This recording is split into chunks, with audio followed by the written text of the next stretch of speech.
Ang kwentong ito ay hango sa totoong buhay. Mula ito sa isa nating kabayan na itago na lang natin sa pangalang Francis. Walang eksaktong taon, probinsya ng Samar. Ano? Wala na bang lalaban? Hanggang dyan na lang ba kayo? Pwe! Mga walang pinatbat! Wika ni Pido. Mukhang wala nang lalaban, Kuya Pido. Tara, umalis na tayo dito. Wika ng batang si Francis. O ano, masaya ka na? Oo naman, Kuya Pido. Binugbog mo silang lahat eh. Buti nga yan sa inyo. Mga mayayabang kasi kayo. Ay, aray ko. Para saan yun, Kuya Pido? Bagay lang sa'yo yung kutos na yan. Masyado kang mayabang eh. Hindi mo naman kayang lumaban mag-isa. Eh kasi naman, sila yung nauna eh. Wala naman akong ginagawa. Pinagdidiskitan nila ako. Bawas-bawasan mo kasi yung kayabangan mo. Hindi sa lahat ng oras nandito ko para ipagtanggol ka, Francis. Pasensya na po, Kuya. Hindi na mauulit. Lagi ka namang ganyan eh. Halika na nga, umuwi na tayo. Nang mga panong ito, magkasamang namumuhay ang magpinsang Pido at Francis. Parehong naulila sa mga magulang nang tamaan ng bagyo ang kanilang bayan. Halos maubos na ang bahay sa lugar dahil sa baha. Maswerteng nakaligtas ang dalawa dahil ng mga oras na binabayo ng malakas na hangin at ulan ng kanilang bayan. Nasa kabundukan ang mga ito. Sinikap ni Pido na buhayin ang nakababatang si Francis dahil ni isang kamag-anak ay walang tumanggap dito. 20 anyos pa lang si Pido ng mga panahong iyon, ngunit hinugna ang isipan. Natutong makipagsabayan sa magulong buhay at sa murang edad, namulat sa malupit na mundo. Bilang nakakatanda ay ginabayan nito at pinangalagaan si Francis gamit ang mga nalalaman sa lihim na karunungan. Tama kayo nang narinig. Bago pa mamatay ang ama, tinuruan niya ito ng mga kaalaman sa dasal sa paglalayong mapangalagaan ng binata ang sarili. Nang tumagal, natutong paglinangin ni Pido ang mga kaalaman at nagamit. Kaso nga lang dahil walang gumagabay, hindi maiwasang maligaw ng landas.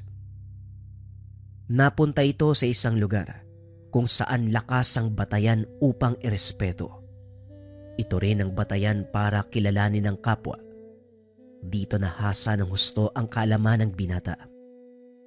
Kaso nga lang kasabay nito, nakilala siya bilang sanggano sa kanilang lugar. Kahit saan mapunta, may mga taong naghahangad na pabagsakin siya. Ngunit dahil na rin sa taglay na kaalaman ng binata, nagagawa niyang makaligtas. Ito rin ang dahilan kung bakit ilag sa kanya ang mga taong nakakakilala ang bansag sa kanya, kamaon ng demonyo. Dahil ang bawat masuntok ni Pido, kung hindi na ospital, binabawian ng buhay.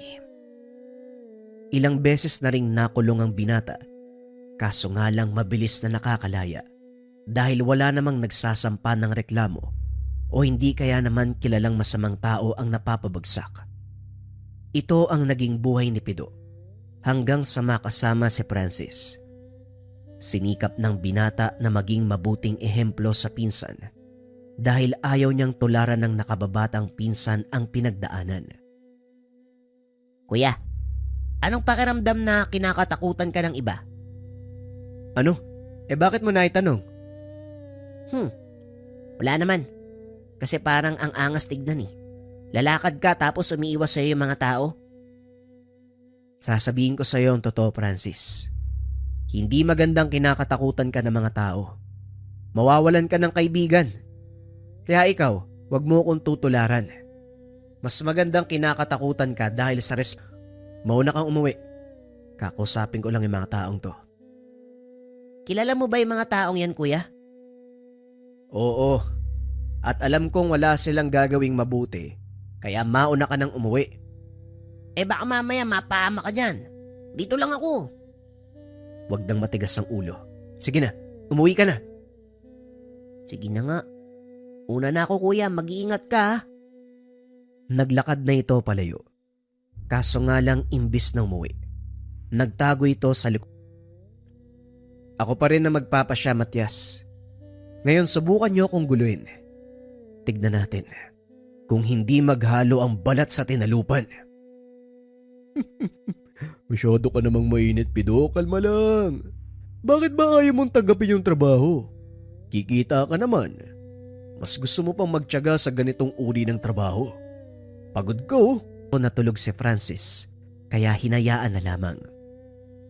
Naupo ang binata sa atangan ng bahay habang humihigop ng mainit na kape. Nang dumating ang kapitan ng baryo na si Mang Alfon. Magandang gabi, Pida. Maaari ba kitang makausap sandali? Teka, nasaan ang pinsan mo? Wika ni Mang Alfon. Kayo pala, Mang Alfon. Gusto niyo po ba ng kape? Papayag ka, gagawin kitang isa sa mga tanod. Tanod? Hindi naman kaya magalit sa akin ng mga tao. Ang alam nila sanggano ko eh. Kaya nga ikaw ang nilapitan ko dahil kilala kita eh. Alam kong gusto mong magbago ang tingin ng mga tao at ito na ang pagkakataon mo. Papayag ka ba? Total, wala naman akong gagawin pagkatapos ng trabaho. Nginan ang iba pang mga tanod at kagawad. Ang ilan ay nagbulungan pa habang nakatingin kay Pido. Pasimple namang naupo sa sulok ang binata. Hindi lang nito pinansin ang ginagawa ng mga tao sa paligid. Maya-maya ay lumabas si Mang Alfon. Sinimulan ang pagpupulong. Ipinakilala nito sa mga tao si Pido bilang isa sa mga tanod. Sige na, magpahinga ka na muna. Mamayang gabi magsisimula ka na. Sige po Manong, uwi na po muna ako . Kailangan ko pang ihatid si Francis sa eskwela eh. Pagsapit ng gabi, nagsimula sa bagong trabaho ang binata. Alam niya, hindi gusto na makasama ang presensya.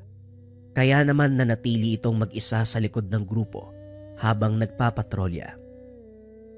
Naglalakad ang mga ito sa lansangan nang madaanan nila. Sige na, ako nang bahala. Mga kasama, ipinagbabawal kasi yung pag-inom sa labas sa ganitong oras. Baka pwedeng sa loob nyo na ituloy. Iba ang tabas ng dila ng kasama mo kanina. Ang gusto niya, tigilan namin ang inuman. Ganun po ba? Nako, pasensya na po kayo . Mali lang siguro yung pagkakasabi sa inyo. Pero baka pwedeng sa loob nyo na lang ituloy. Paano kung ayaw namin? May magagawa ka ba? Dario naman. Parang hindi mo naman ako kilala eh. Sige na, huwag nang pasaway.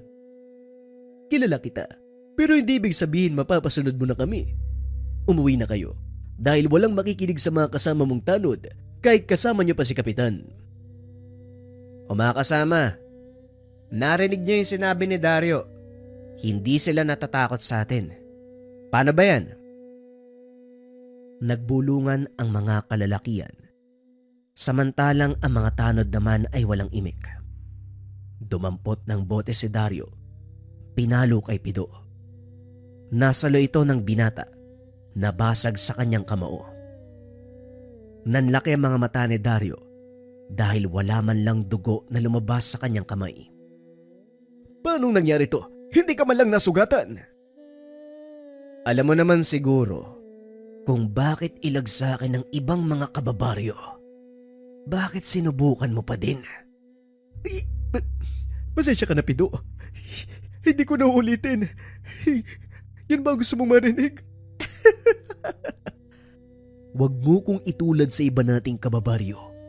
Hindi ako natatakot sa'yo. Wika ni Dario. Sabay unday ng saksak sa tagiliran ni Pido. Sinalo ito ng binata. Pinilipit ang kamay ni Dario. Binalaan na kita. Kinausap ng maayos, pero hindi ka nakinig. Kaya pasensya na lang tayo. Sa kabila ng laki ng katawan ni Dario, nagawa itong pabagsakin ni Pido sa pamamagitan lamang ng isang suntok. Nagsipagsugod naman ang ilan sa mga kasama nito. Kaso nga lang wala ding nagawa dahil pinatulog lang sila ng binata. Sige na, iligpit nyo na yung mga yan. Dalin sa tanggapan ni Kapitan. Patulugin sa kulungan ng isang gabi. Ama, akala mo kung sino ka makapag-utos ah. Makulit ho kasi Manong eh. Binalaan ko na, kaso ayaw makinig kaya ayan. Ayos lang yan. Mabuti nga at naturuan mo sila ng leksyon. Sige na, tapos na ang pagpapatrolya nyo ngayong gabi. Meron na bang ilang tanod na nakatalaga para magbantay hanggang umaga? Magpahinga ka na. Pag-uusap ng dalawa. Nang mga sumunod na gabi, napansin ng mga tanod na halos wala nang nag-iinuman sa gilid ng daan. Kung meron man, kagad nang nakikinig kapag pinagsabihan. Nagtanim ng takot sa mga ito ang ginawa ni Pido. At yon ang simula ng kapayapaan sa kanilang baryo. Ngunit sadyang hindi nilulubayan ng gulo si Pido. Habang naglalakad pauwi, muli na naman itong hinarang ni Matias. Himala, naka-uniforme ka ng tanod. Anong pumasok sa isip mo? Tinanggap mo ang trabahong yan? Mas malaki pa ang sahod mo sa pagkakargador kesa dyan eh. Wala ka ng pakialam dun. Kahit maliit ang sahod, marangal ang trabaho. Bakit ka ba nandito? Anong kailangan mo? Gaya ng dati. Kaso sa pagkakataong ito, hindi ka na maaaring tumanggi. Hawak namin ang pinsan mong si Francis. Alam mo bang, idolo ka ng batang yun. Umaasa siyang darating ka para iligtas siya. Huwag mo kong niloloko, Matias. Paano mong nakilala ang pinsan ko? Hindi ako nakikipaglokohan sa'yo, Pido. Eto, kaninong payong to? Nanlaki ang mga mata ni Pido nang makita ang panyo ng pinsan. Anong ginawa mo kay Francis? Saan mo siya dinala? Huwag kang mag-alala. Nasa ligtas na lugar ang pinsan mo. Pero makukuha mo lang siya kapag sinunod mo ang gusto ni boss. Kung tatanggi ka na naman gaya ng dati, alam mo na mangyayari sa'yo. Walang yaka talaga. Kaya nga marami akong pera eh. Ano, tatanggi ka ba? O tatanggapin mo ang trabaho? Anong ipapagawa ng amo mo? Yan ang gusto ko sa'yo, Pido. Huwag kang mag-alala dahil pagkatapos ito, makukuha mo ang pinsan mo at bibigyan ka pa ni boss ng pera bilang bayad. Ano nga ang gagawin ko? Kalma lang. Yan ka na naman eh. Masyadong mainit ang ulo. Simple lang. Ang gusto ni boss, pasukin mo ang pasugalan sa kabilang bayan. Anong gagawin ko doon? Gabi-gabi, nagdadaos ng pasabong ang may-ari. Pero hindi manok ang pinaglalaban nila kung hindi tao.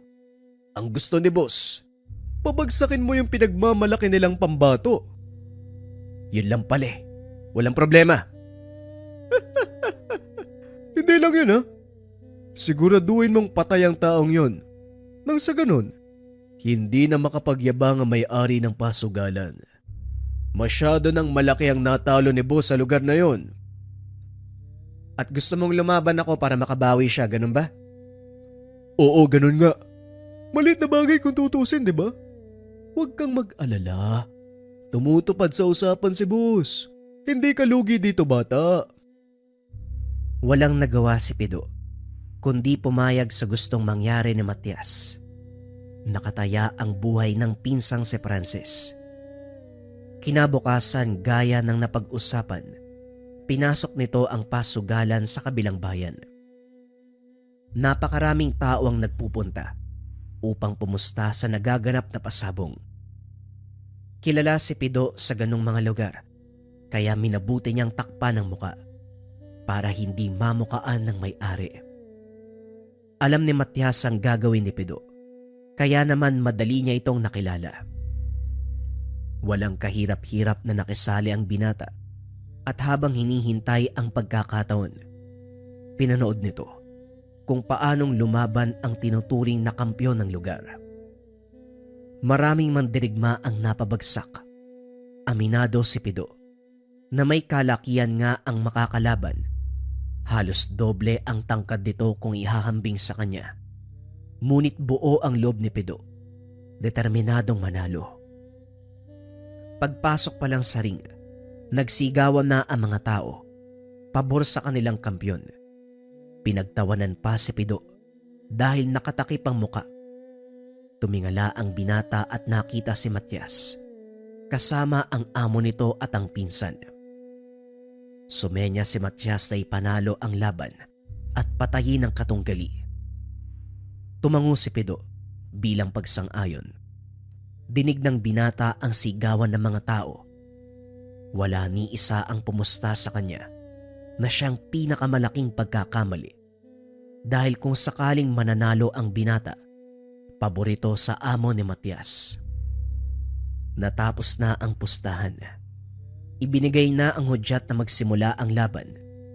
Walang pagdadalawang isip na sumugod ang kalaban. Kaso nga lang mabilis na nakaiwas si Pido. Sunod-sunod na suntok at sipa ang binigay nito. Kaso nga lang lahat ng yon ay walang tumama. Ito ang katangiang taglay ni Pido. Kakaibang bilis at malapalos na katawan. Sa kalagitnaan ng laban, sinadya nitong magpatama para masukat ang lakas ng kalaban. Nang mapagtantong kaya ang bawat atake, sunod-sunod na suntok sa katawan ang ibinigay ni Pido sa kalaban.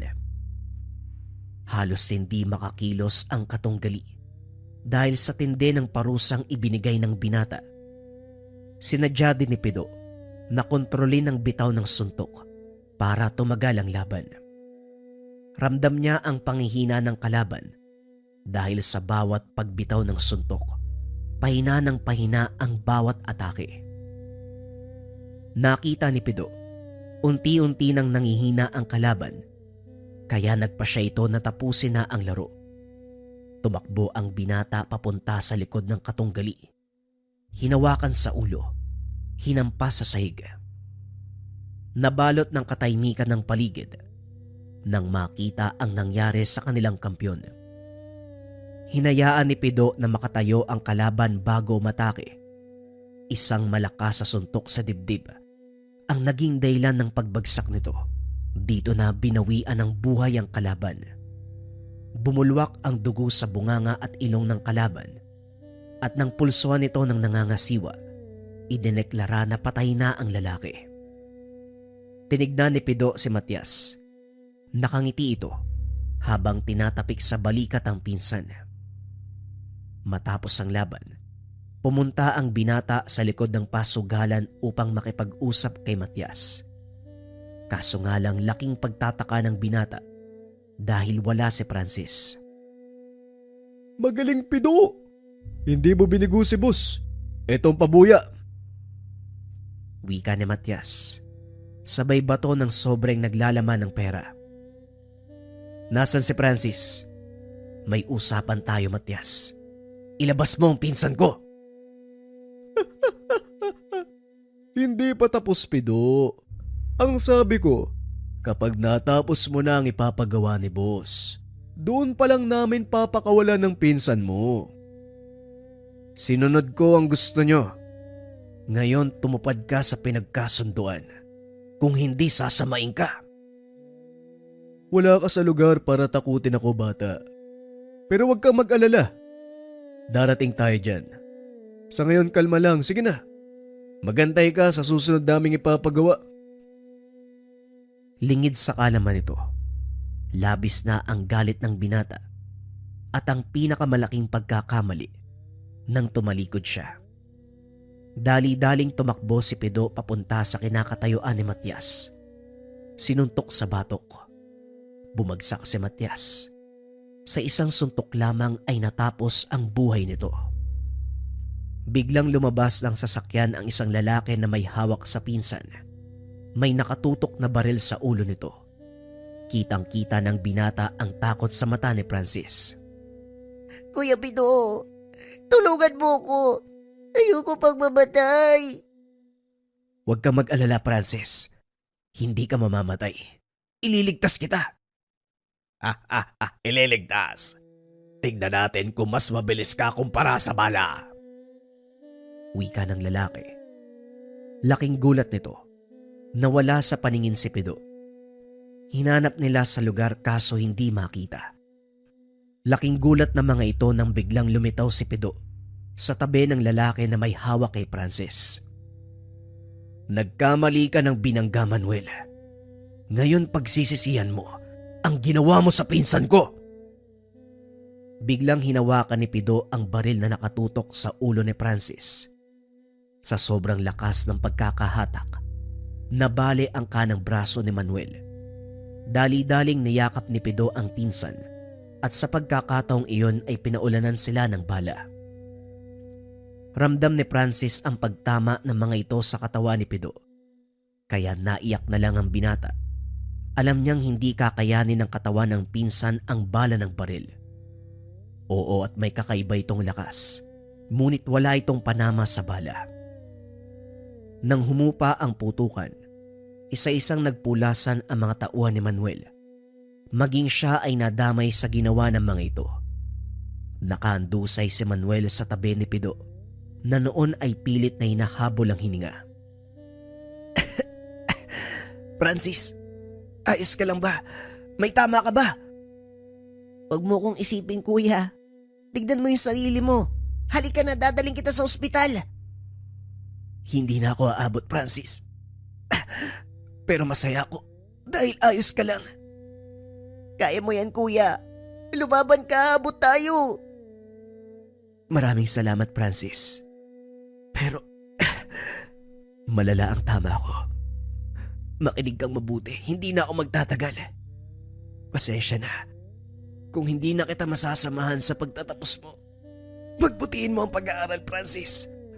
Yun lang ang tanging yaman na hindi makukuha sa'yo. Huwag ka naman ganyan, kuya. Tumayo ka. Alam ko malakas ka eh. Mabubuhay ka pa eh. Hindi na, Francis. Hindi na ako magtatagal. Masaya ako at nagawa kitang iligtas. Palagi mong tatandaan ang mga sinabi ko. Maging mabuti kang tao. Huwag mong tularan ang mga ginawa ko. Mabuhay kang marangal. Matapos magsalita ay ngumiti si Pido. Ibinigay ang sobrang may lamang pera sa pinsan. Sabay haplos sa mukha nito. Matapos ay nalagutan ng hininga ang binata. Humagulgol si Francis habang yakap ang walang buhay na katawan ni Pido. Dumating na ang kapulisan. Kinuha ang bangkay ng binata. Hanggang sa huling sandali, hindi iniwan ni Francis ang pinsan. Ilang araw ang nakalipas, nagpasya si Francis. Ipasunog ang bangkay ni Pido para madala niya ito kahit saan magpunta. Ginawang inspirasyon ng binata ang buhay ng pinsan hanggang sa makapagtapos ng kolehiyo sa kursong pagpupulis. Sa paglipas ng maraming taon, naging mahusay na alagad ng batas ang binata. Tiningala hindi dahil sa taglay na katapangan, kundi dahil sa ipinakitang respeto sa kapwa. Gaya ng itinuro sa kanya ni Pido, namuhay ng marangal si Francis gamit ang lahat ng natutunan upang maging mabuting tao. Sa kasalukuyan, retiradong pulis, may sariling pamilya itong si Francis, ngunit hindi pa rin nawawala ang lahat ng naituro sa kanya na siyang ipinasa sa mga anak at apo. Napatunayan ni Francis na hindi lahat ng masamang tao wala nang natitirang kabutihan sa puso. Patunay dito si Pido na kahit ang pinakamasamang nilalang may kakayahan na gumawa ng kabutihan kahit pa nagtataglay ng kamao ng demonyo. Ang kwentong ito ay hango sa totoong buhay. Mula ito sa isa nating kabayan na itago na lang natin sa pangalang Miko. Taong 1975. Sitio Magbalyo, probinsya ng Iloilo. Ayon sa ilang mga kwento, bago pa man tayo sakupi na mga dayuhan, ang mga aswang matagal nang naninirahan sa lupain ng ating bansa. Sa katunayan, kabilang sila sa mga unang nananahan dito, partikular sa kapuluang sakop ng Visayas. May ilang napadpad sa Mindanao, ngunit maliit na porsyento lang ito sa kabuuan ng dami nila. Maraming kwento na rin ang lumaganap. Malaki ang kontribusyon ng mga aswang sa ating kasaysayan, lalo na sa pakikipaglaban sa mga dayuhan. May ilan pang taong nagsasabi na isa sa mga kilala nating bayani ay mula sa lahi ng mga aswang. Hanggang sa sumapit ang modernong panahon ng pananakop, may mga taong nagsabi na ang mga aswang din ang naging susi sa tuluyang paglupig ng mga dayuhang Hapon na pilit na sumasakop sa ating bansa. Ngunit habang dumadaan ang mga taon, nagbabago ang mundo at nagiging moderno ang lahat. Unti-unti nang naglaho sa paningin at kaalaman ng tao ang mga nilalang na ito. Karamihan sa atin ay hindi na naniniwala, ngunit may ilang nakakaalam na totoo sila. At ito ang napatunayan ng tagapagpadala ng kwento. Nang mga panong iyon, kakapasa pa lang ni Miko sa pagsusulit para maging guro. Maswerteng natanggap kagad ito sa pinapasukang paaralan. Kaso nga lang, kinakailangan niyang mailipat sa isang sityo dahil sa kakulangan ng guro sa lugar. Hindi nag-atubili ang binatang tanggapin ng trabaho. Dahil na din sa pangarap nitong makatulong sa mga bata na matutong magbasa at magsulat. Simula pagkabata, pangarap na ni Miko ang maging guro. Siya ang nagtuturo sa mga kapatid at nakababatang pinsan, lalo na sa tuwing nalalapit ang mga pagsusulit. Sadyang matalino, matyaga itong si Miko. Kaya naman nagawang magtapos ng kolehiyo nang may pinakamataas na karangalan. Bagaman mula sa mahirap na pamilya, hindi naging hadlang sa binata ang kakapusan sa pera. Gumawa ito ng paraan para maigapang ang sarili sa pag-aaral. Magsasaka ang ama at ang ina ay namamasukan bilang kasambahay. Labis na ligaya ang naramdaman na makapagtapos at makapasa sa pagsusulit ang panganay na anak. Malaki ang pasasalamat ko sa Diyos dahil nagawa mong makatapos ang pag-aaral. Pasensya ka na, Miko, ha, dahil mahirap lang ang tatay mo. Wala kaming masyadong naitulong. Wika ni Mang Tasyo. Si tatay naman hindi nyo kailangang humingi ng tawad. Hindi ako makakarating sa antas na to kung hindi dahil sa inyo ni nanay. Kaya kung ano man ang tagumpay na nakamtan ko ngayon, para po sa inyo yun at dahil sa inyo. Simula pa lang to, tay. Huwag kayo mag-alala. Unti-unti kong ibabangon ang buhay natin. Hindi mo naman kailangan gawin yun, anak. May sarili kang buhay. At habang kaya mo maging masaya ka, lalo na ngayon may sarili ng trabaho, hindi namin pipigilan ang kaligayahan mo. Wika ni Aling Marta. Darating din po tayo dyan, Nay, pero sa ngayon, ang pinakauna kong gagawin, may pagpatayo ko kayo ng bahay ni tatay. O hindi kaya naman kung ayaw nyo, ipapaayos ko na lang tong bahay natin.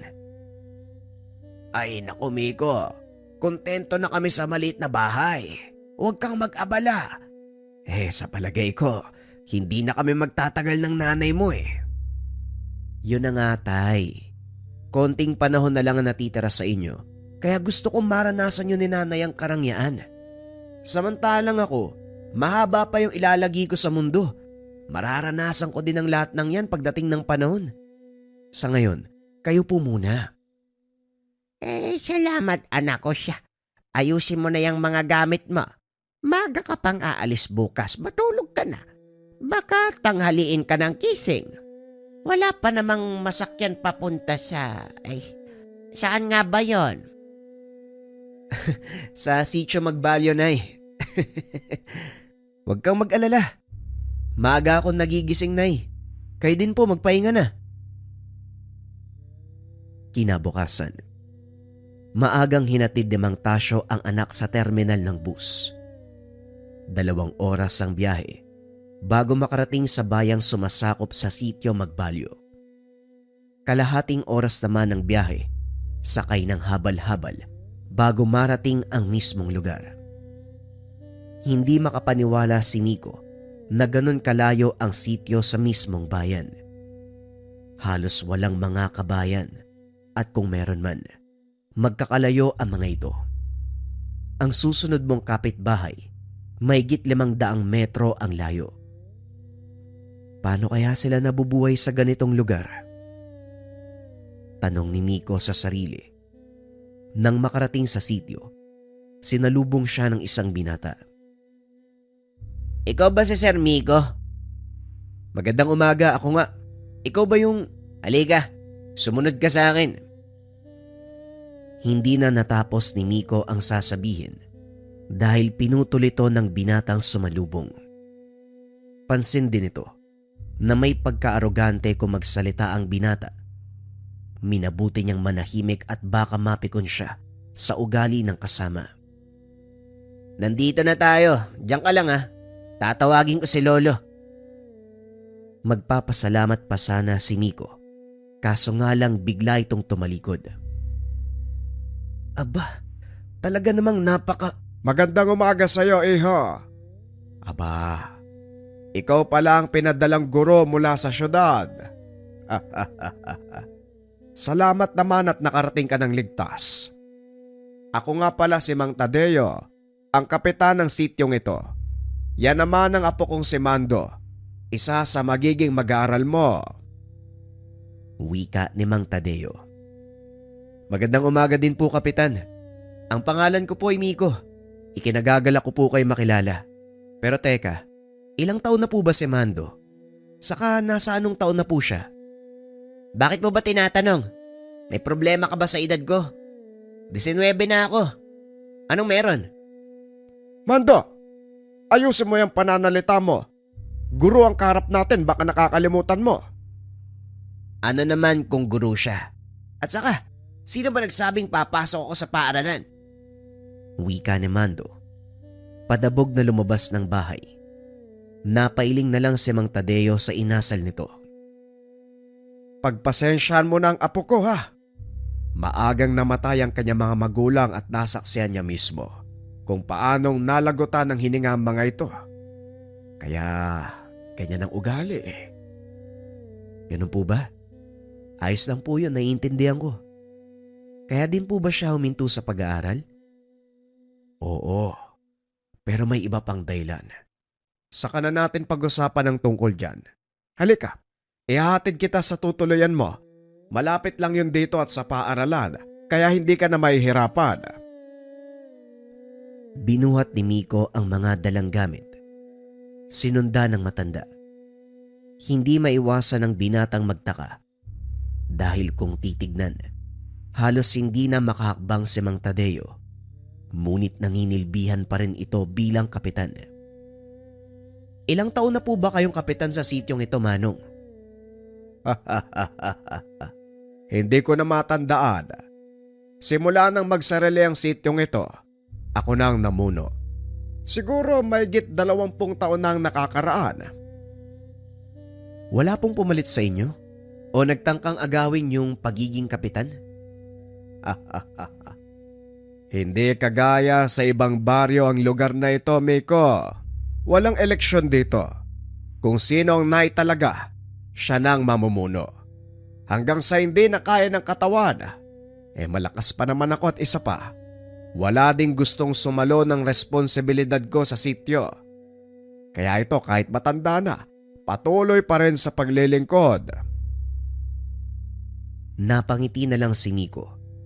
Hindi nito inakala na may lugar pa sa bansa na hindi nagdadaos ng eleksyon. Bagay na nakakapagtaka. Nanatiling makaluma ang pamamaraan ng pamumuno sa lugar.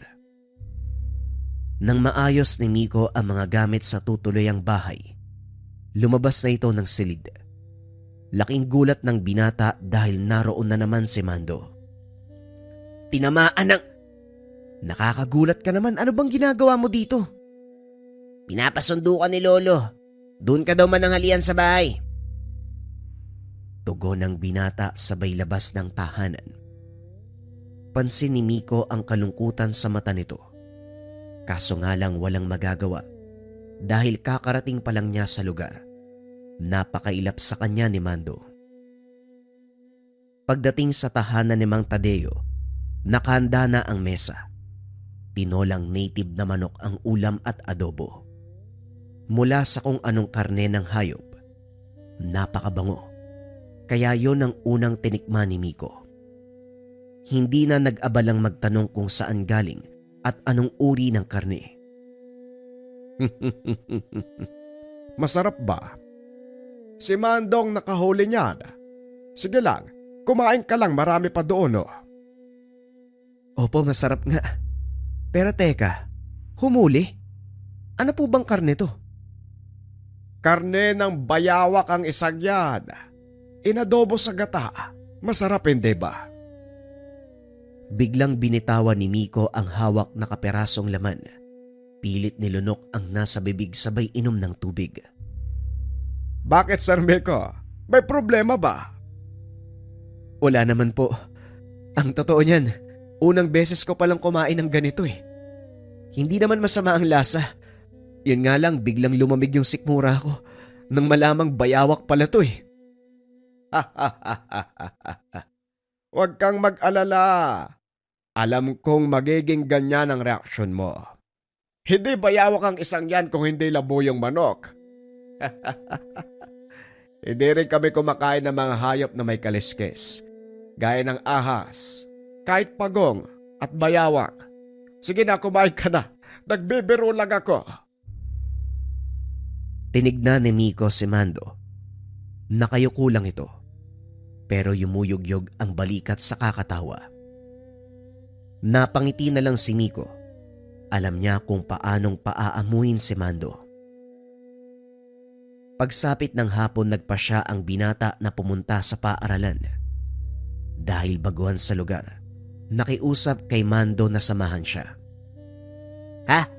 Bakit ako? Marami namang iba dyan ah. O hindi kaya si Lolo na lang? Wala naman akong kakilala dito eh. Saka yung lolo mo abala sa pagpapakain ng mga manok. Sige na, samahan mo na ako. Tapos pagkagaling sa paaralan, turuan mo ko kung paanong mangaso. Talaga sigurado ka? Gusto mong matuto na manghuli ng mga hayop? Aba oo naman. Bakit sa lagay eh? Kailang ba ang matututo? Dito na ako titira. Kaya kailangang aralin ko rin ang magiging buhay ko rito. O sige, pero sa isang kondisyon. Kondisyon? Ano yun? Tuturuan mo ako ng mga aralin ha? Kaya nga ako naging guro eh. Dahil yon ang trabaho ko. O siya, payag na ako, halika na. Samahan mo muna ako sa paaralan. Ito ang naging simula ng pagiging malapit ni Miko kay Mando. Halos araw-araw magkasama ang mga ito. Tuwing Sabado at Linggo, nangangaso ang dalawa o hindi kaya naman nangingisda sa ilog. Ilang buwan ang nakalipas. Nasanay na si Miko sa ganung uri ng pamumuhay hanggang sa pinuntahan niya ang isa sa mga estudyante dahil hindi na ito pumapasok. Mando, mamayang uwian. Samahan mo ako sa bahay nila Isko ah. Ilang araw na siyang hindi pumapasok. Nag-aalala ako eh. Baka hindi siya makapasa sa pagsusulit natin. Si Isko? Naku sir, malayo ang bahay nun dito. Sa kausap-usapan, komunidad ng mga aswang ang kinaroroonan nila. Kaya ilag kaming pumasok sa lugar na yun eh. Aswang? Hindi totoo ang mga yon. Kwento lang yan na mamatatanda. Kung ayaw mong sumama, ituro mo na lang sa akin kung saan yung bahay niya. Delikado nga dun sir. Bakit ba ayaw mong maniwala kung gusto mo? Tanungin mo si Lolo. Ang hirap sa'yo, nagsasabi na ako ng totoo. Ayaw mo pang paniwalaan eh. Hindi naman kasi talaga kapanipaniwala mga sinasabi mo, lalo na tungkol sa mga aswang. Wika ni Miko. Lingid sa kalaman ng mga ito ay dumating si Mang Tadeo. Mga aswang, tama bang narinig ko? Pinag-uusapan niyo ang tungkol sa mga aswang. Magandang hapon po, Kapitan. Opo. Ang sabi kasi ni Mando, yung kaklase niyang si Isko, nakatira daw sa baryo ng mga aswang. Alam naman natin na walang ganun, hindi ba? Hindi nagsisinungaling si Mando, Sir Miko. Totoo ang mga aswang. Kayo talaga, Manong, oh. Mapagbiro. Paano magiging totoo ang mga kwento? Para sa henerasyon mo at sa mga taong nabubuhay sa modernong mundo, kathang isip sila. Gawa-gawa ng mga nakakatanda upang ipanakot sa mga bata. Pero ako mismo ang magpapatunay sa iyo na totoo sila. Kung ayaw mong maniwala, sige. Sasamahan kita sa lugar na yan. Si Kapitan naman puro biro eh. Importante ho kasi na makausap ko yung magulang ni Isko tungkol sa pag-aaral niya. Hindi ako nagbibiro, Sir Miko. Bukas na bukas. Sasamahan kita sa dulo ng sitio Magbalyo. Yon ang pinakaliblib na bahagi ng lugar na ito. Wala masyadong nagpupunta dahil na din sa panganib na dala ng mga naninirahan doon.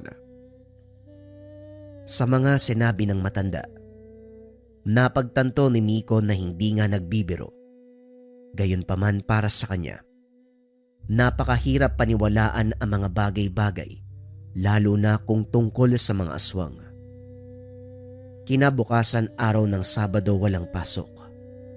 Maagang naganda ang binata upang pumunta sa dulo ng sitio. Medyo malayo na nga ito sa kabisera at halos tuktok na ng kabundukan.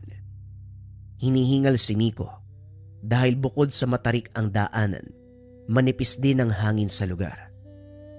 Ano sir? Kaya mo pa? Kaya pa, Mando. Pero naisip ko lang, ang layo ng nilalakad ni Isko araw-araw para lang makapasok. Hindi na bago para sa kanila ang ganitong uri ng daan. At isa pa gaya ng sinabi ko, hindi pangkaraniwan ang lakas ng mga taong naninirahan sa lugar. O mas magandang sabihin, hindi talaga sila pangkaraniwang tao. Sa palagay ko, alam ko na ang dahilan kung bakit madalas siyang lumiban sa klase. Ano sir? Tutuloy pa ba tayo? Aba syempre naman, gusto ko makita yung mga sinasabi niyo eh. Minsan ang kuryosidad ng pusa ang pumapatay sa kanya. Pero kung talagang gusto mo, sige. Pupuntahan natin ang lugar na yon. Basta sundin mo ang lahat ng sasabihin ko. Maliwanag, Kapitan. Halina po kayo. Baka abutan pa tayo ng paglubog ng araw. Hindi tayo makabalik agad sa sityo. Halos nangangalahati pa lang sila sa lalakarin. Ngunit ramdam na ni Miko ang hirap na tinatahak na daan. Maya-maya pa, nakarating sila sa isang patag na bahagi ng gubat. Ito na ang simula ng lugar ng mga aswang. Paglampas natin sa kakauyan, makikita na natin ang kanilang mga tahanan. Wika ni Mang Tadeo. Nagbilin kay Miko na wag hiwalay. Merong binigay na pangontra ang matanda para hindi tabla ng udom ang binata. Sa mga hindi nakakalam, ang udom ay uri ng tigalpo na ginagamit ng mga aswang sa kanilang biktima. At sa oras na matamaan ka nito, hindi ka makakakilos at malayang magagawa ng aswang ang anumang naisin. Gumagana ang udom sa pamamagitan ng pag-ihip sa hangin o hindi kaya naman pagbulong sa tenga ng kanilang biktima. Kung wala kang pangontra laban dito, siguradong ikaw ang susunod nilang ihahain sa pagkainan. Isuot mo ang kwintas na ito. Pangontra yan laban sa mga aswang. Saan naman gawa to, Kapitan? At saka paano kayo nagkaroon ng ganitong agimat? Habak de bala ang tawag sa kwintas na yan. mula sa pinagsama-samang sangkap na nanggaling sa kabundukan. Natural na pangontra sa anumang bate, tigalpo, maging sa udom ng mga aswang. Sige po Kapitan, maraming salamat ha. Ilang minuto pa. Narating ng 3 ang bukana ng pamayanan. May ilang kataong naroon at nang makita nila sila Mang Tadeo, kagad naglabasan ang iba pa. Anong ginagawa niyo sa lugar na ito? Lalo na ikaw, Mang Tadeo. Hindi ba may kasunduan tayo? Magandang araw sa iyo, Romulo. Ipagpauman ninyo ang biglaang pagdalaw. Pero hindi ko nakakalimutan ang kasunduan. Naparito kami para sa batang si Isko. Ang kasama ko ngayon ay ang kanyang guro. Pamangkin ko si Isko. Bakit? Anong kailangan niyo sa kanya? Ilang araw na po kasi siyang hindi pumapasok eh. Gusto ko lang po malaman kung nasa maayos siyang kalagayan. Kura, pasensya na. Pero hindi napapasok sa paaralan si Isko. Bakit naman po? Sayang ang talino ng... Narinig mo ang sinabi ko. Hindi na mag-aaral ang pamangkin ko. Wala ring silbi sa kanya ang pagpasok ng eskwela dahil hindi kami tanggap ng komunidad. Yan ang malaki mong pagkakamali. Wala namang nagbabawal sa inyo eh. O sa pamangkin mong makisalamuha sa ibang... Hindi ko na uulitin ang sinabi ko. Umalis na kayo. Kung hindi magkakaproblema tayo. Magkakaproblema? Bakit hindi mo iharap si Isko sa amin? Siya mismo magsabi na ayaw niyang mag-aral. Makikialam ka na naman ba, tanda? Sinabi ko na sa inyo, hindi makikiharap si Isko kaya umalis na kayo bago pa maubos ang pasensya ko. Magsasalita pa sana si Miko. Kaso nga lang bigla siyang inawat ni Mang Tadeo. Huwag ka nang makialam. Ang usaping ito ay sa pagitan na namin ni Romulo. Diyan ka lang. Huwag kang magsasalita kung ayaw mong kuyugin tayo ng mga yan.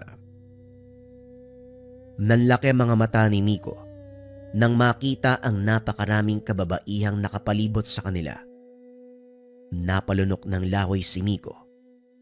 Kalmado lang si Mando habang ang isang kamay ay nakahawak na sa itak. Ngayon sir, naniniwala ka na ba sa sinasabi ko? Totoo ang mga aswang. Mukha nga Mando. Pero sa ngayon wag muna natin pag-usapan ang bagay na yan. Anong gagawin ng lolo mo? Susubukan niyang hamunin si Romulo para makausap si Isko. Kung mapapahamak lang din si Kapitan, hindi na siguro kailangan. Kapitan, wag na po nating ipilit. Kung ayaw nilang iharap si Isko, malis na lang po tayo. Hindi ka na maririnig ni Lolo. Sa ngayon, nakikipaglaban na siya sa isipan gamit ng kanya mga dasal. Hindi mo ba alam na may mga anting-anting si Lolo at magaling siya sa mga Latin? Antingero ang tawag sa kanya na mga taga-samin. Ganun ba? Kaya pala may mga pangontra siyang ibinigay sa akin. Pag-uusap ng dalawa. Patuloy na nagtitigan sina Romulo at Mang Tadeo. Alam ni Mando na naglalaban sa isip ang mga ito. Ngayon tignan mo kung sino ang unang babagsak. Babagsak? Anong ibig mong sabihin? Isa sa kanilang tutumba o mamamatay?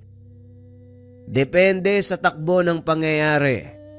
Pero parang alam ko na kung sino ang unang susuko. Walang sino man ang nakakatalo kay Lolo.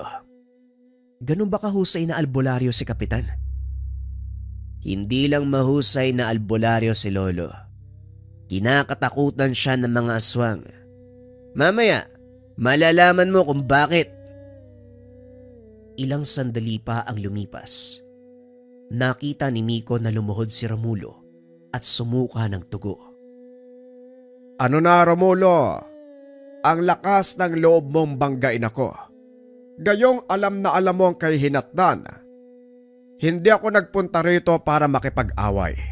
Mapayapa akong humiling para kausapin ng pamangkin mong si Isko. Ikinalulungkot ka. Ngunit hindi nyo na makakausap at makikita si Isko dahil wala na siya. Kung ayaw niyo maniwala, sige pumasok kayo. Itutulak mo pa kami sa patibong nyo. Hindi ako pinanganak kahapon, Romulo. Hindi ako nagsisinungaling, tanda. Pinatay ng mga tao sa sitio ang pamangkin ko. Hindi ko alam kung ano ang ginawa ni Isko sa kanila para gawin yan. May punto ang taong yan, Kapitan. Mabait na bata si Isko. Kaya wala akong maisip na dahilan kung bakit siya papatayin. Pero gusto ko siyang makita. Wika ni Miko.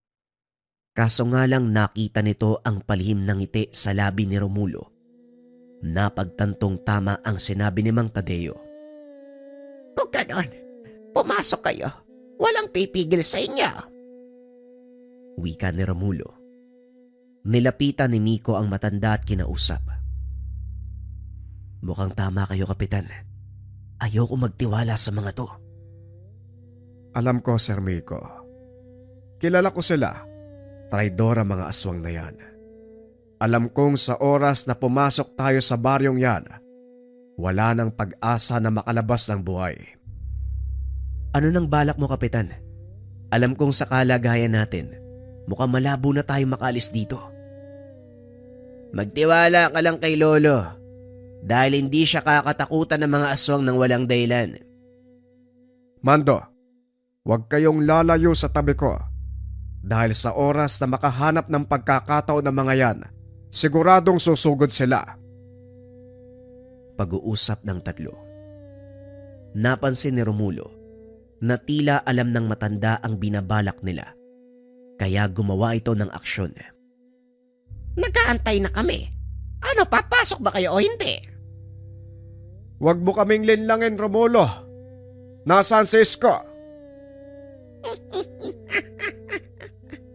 Hindi ka talaga maiisahan. Pero sa tingin mo, makakaligtas ka pa. Malaking pagkakataon ito para sa amin. Dahil sa wakas, may paghihiganti na ang mga kalahing pinatay mo. Ang tanong, kaya nyo ba akong talunin? Ano pang inaantay nyo? Bakit hindi kayo sumugod? Masyado ka pa ring mayabang. Tandaan mo, normal na tao ka lang. May limitasyon ang katawan mo at may hangganan ng lakas mo. Totoo ang sinasabi mo pero sa palagay ko, hindi ko kakailanganin ng mahabang oras at maraming lakas para ubusin kayo lahat. Sa sobrang galit ng mga aswang, sabay-sabay silang sumugod. Hinila ni Mando si Miko palayo kay Mang Tadeo nang palapit na ang mga aswang. Kinumpas ng matanda ang kamay. Huminto ang mga ito nang maramdaman ang puwersa ni Mang Tadeo. Oh, anong problema? Bakit kayo tumigil? Akala ko ba gusto nyo akong patayin? Dahan-dahang kinuyom ni Mang Tadeo ang kamao. Namilipit ang mga kamay at leeg ng mga aswang na lumapit sa kanya. Hindi makapaniwala si Miko sa mga nasasaksiyan. Ni Sainagap, hindi nito maisip na totoo ang mga aswang at ang kapangyarihang taglay ng matandang kapitan. Ilang segundo lang ang nakalipas. Tila may kung anong hinagis ang matanda. Kasabay nito ang pagtalsikan ng mga nilalang na nakapaligid sa kanya. Tuluyan kayong mauubos kung magpapatuloy pa ito, Romulo. Alam mong wala kayong laban, kaya muli kong sasabihin, hayaan nyo kaming makaalis ng payapa. Kayo ang nanghimasok at nagsimula ng gulo. Gumaganti lang kami sa lahat ng ginawa mo. Sa palagay mo, kaya mo kaming ubusin. Bakit hindi natin subukan? Matapos magsalita ni Mang Tadeo ay bigla itong nawala. Nagulat si Miko dahil nang muli itong magpakita, nasa likod na ni Romulo. Hinawakan nito sa batok ang kalaban, sinubsob sa lupa. Pilit na bumabangon si Romulo, ngunit hindi maiangat ang ulo. Walang iya ka, matanda ka! Pitawan mo ko! Yan na ba ang lakas na ipinagmamalaki mo sa akin? Ikaw ang kinikilalang pinakamalakas na mga kalahi mo. Pero tignan mo kung nasaan ka ngayon. Kahiya-hiya ka. Ito ba ang pinunong pinagmamalaki niyo? Napakahina! Wika ng matanda. Nagkatinginan ang mga aswang. Lalo pa nang mapagtanto na walang panama si Romulo laban kay Mang Tadeo. Ang ilan ay nagpasyang umalis, ngunit may ilang nanatili. Bitawan mo ko! Bitawan mo ako, matanda ka! Sa palagay mo ba hahayaan pa kitang mabuhay? Pasensya na, Romulo. Pero ito na ang wakas mo! Binunot ni Mang Tadeo ang itak sa tagiliran. Idinantay sa leg ni Romulo. Umangil ang mga kasama nito. Kaso nga lang alam nila na wala nang magagawa kung pipiliin pang lumaban. Ginilit ni Mang Tadeo ang lieg ng pinunong aswang. Nagsigawan ang mga ito.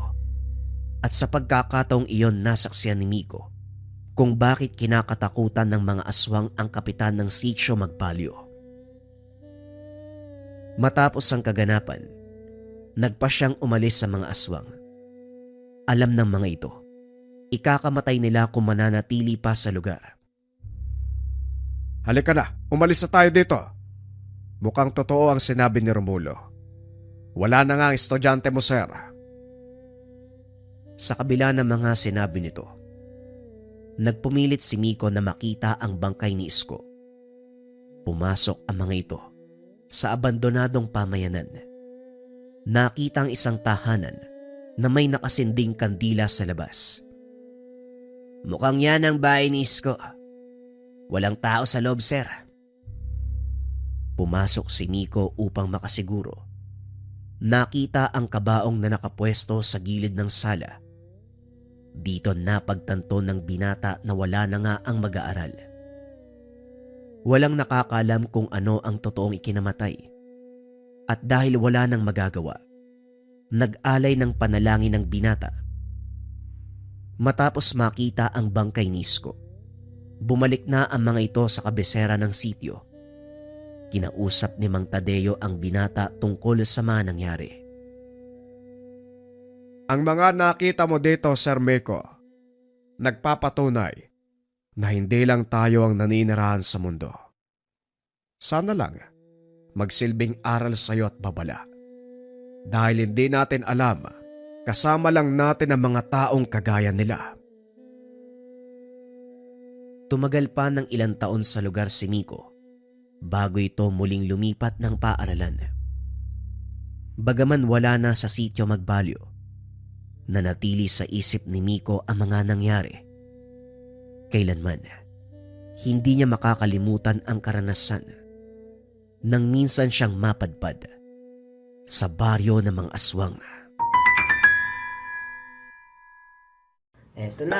Wow! Incenso candle, new version natin mga kabayan, nakalagay sa can. Sobrang ganda ng itsura. Ayan, naka-laser engraved.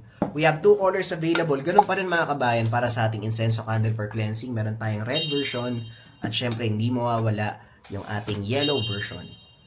Same incenso candle yan mga kabayan. Pili na lang kayo ng color na gusto niyo. Yung iba kasi ayaw ng red, yung iba ayaw ng yellow. Yung mga sangkap, babanggitin ko lang yung pwede kong sabihin. Syempre yung insenso, hinaluan din to ng haplas, dahon ng laurel at iba pang mga sikretong sangkap. Ang bisa nito mga kabayan, i-cleanse ang buong tahanan, i-cleanse ang sarili, same time i-cleanse yung mga gamit ninyo kung meron kayong gamit sa Likha merchandise or kung meron kayong mga lucky charm. Tinataboy nito lahat ng negatibong energy mga kabayan para maganda yung pasok ng swerte at iwas sakit na bunga ng negatibong enerhiya. Sinisindihan lang to 3 to 15 minutes sa umaga at sa gabi. Kung 15 minutes mo sisindihan mga kabayan sa umaga at gabi, maaaring umabot to ng more than 1 week kasi nakalagay sa can. Kung interesado ka kabayan, isearch mo lang yung shop ng Likha Merchandise or pindutin yung yellow basket sa baba.